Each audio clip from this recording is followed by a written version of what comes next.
Des questions ont été posées, peut-être même des rumeurs ont circulé. Alors je voudrais d'abord dire les choses de la façon la plus claire possible, monsieur le député.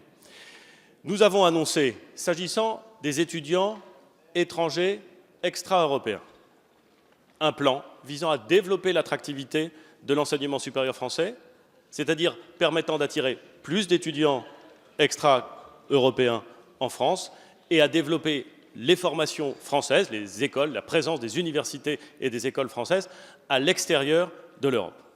Dans ce plan, il y a, c'est vrai, la mesure que vous avez évoquée, il y en a beaucoup d'autres, mais il y a notamment la mesure que vous avez évoquée, qui consiste à dire que les étudiants extracommunautaires qui sont en mesure de pouvoir le faire paieront à hauteur d'un tiers le coût de leur formation.